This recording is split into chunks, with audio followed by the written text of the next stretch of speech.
Hello, and welcome back to Everyday English 15, the podcast that helps you navigate the real world of English. I'm your host, Noah. And I'm Ellie. So glad to have you with us today. How was your weekend, Noah? Did you and Mookie get up to anything exciting? It was great, thanks. We went for a huge hike on Saturday. Mookie was chasing squirrels, and I was just trying to keep up. He has way too much energy. Then I spent all Sunday watching sports. Pretty perfect weekend. What about you? Did Tinkerbell let you get any yoga done? Oh, you know how it is.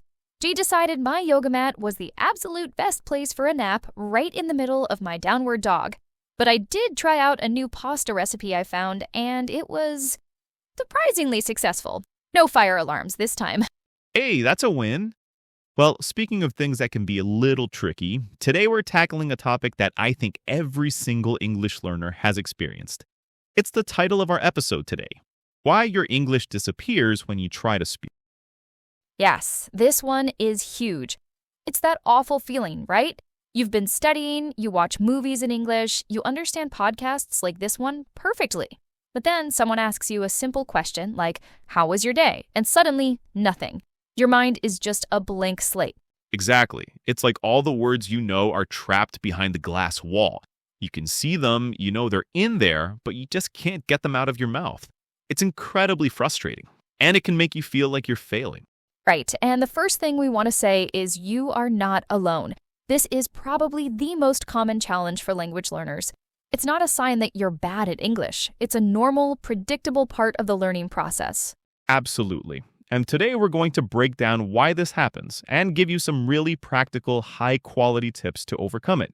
We want you to leave this episode feeling understood, but more importantly, feeling empowered.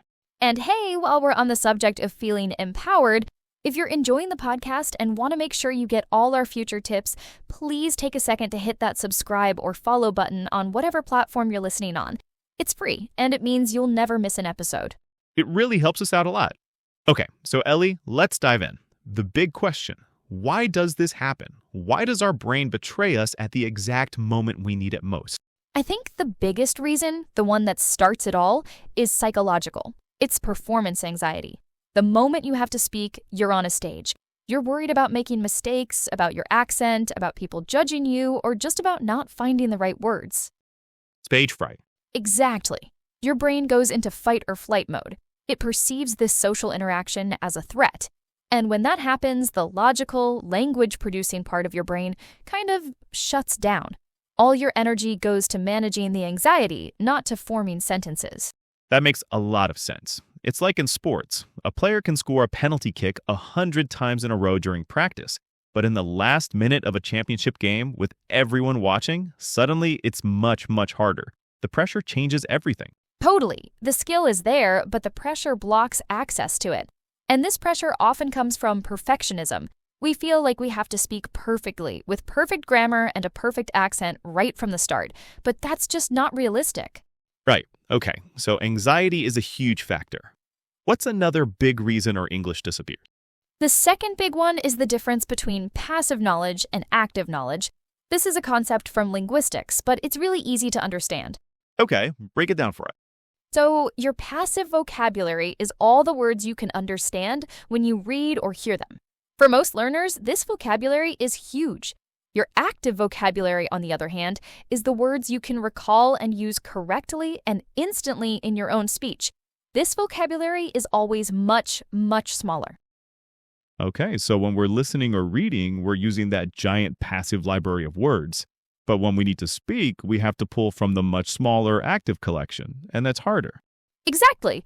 The problem isn't that you don't know the words. The problem is that the pathway in your brain to retrieve and use that word actively isn't strong enough yet.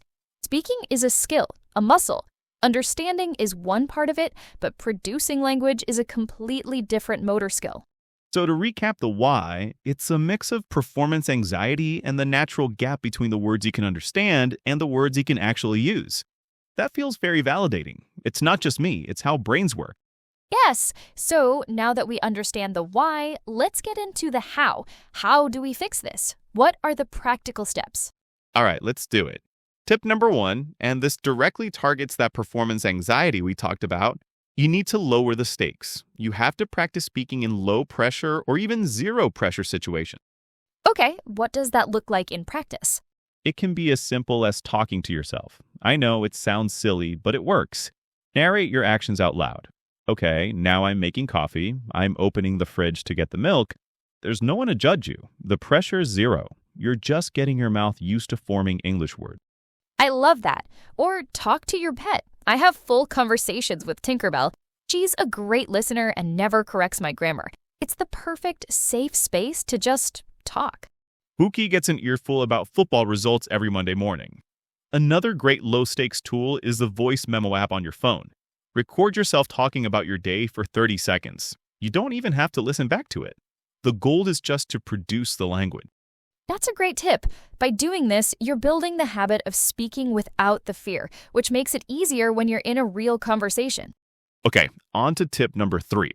This helps bridge that gap between passive and active knowledge. It's about creating islands of fluency.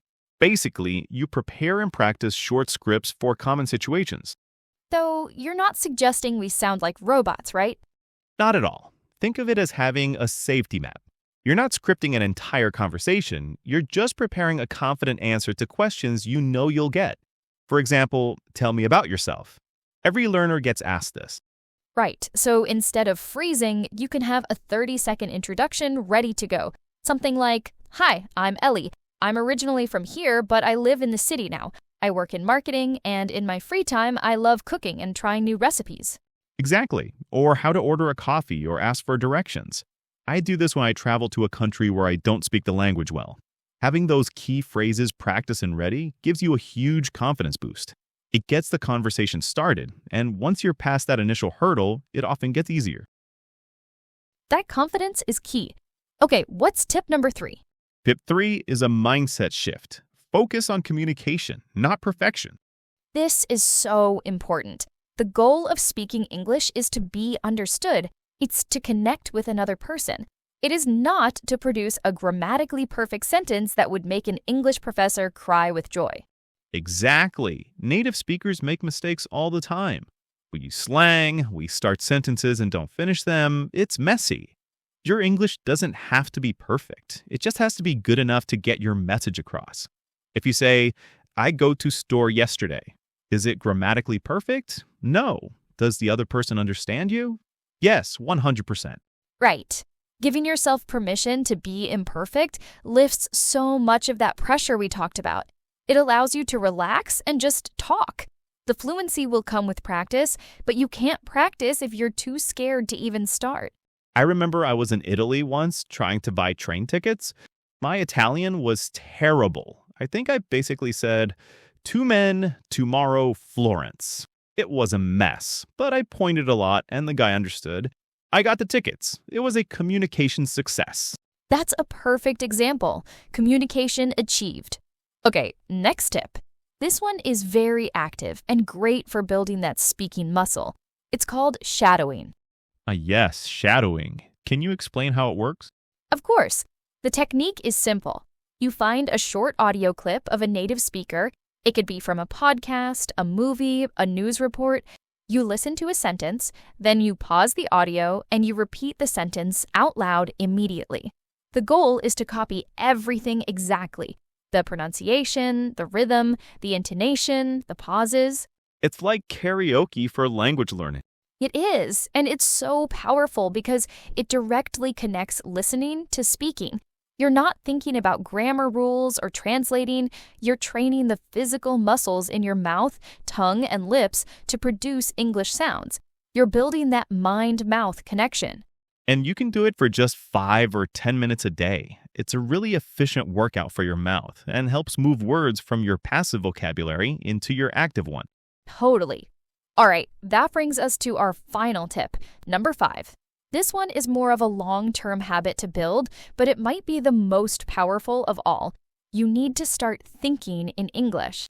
This is the holy grail, isn't it? Because many learners, especially at the beginning and intermediate stages, are constantly translating in their heads. They think of a sentence in their native language, translate it word for word, and then try to say it.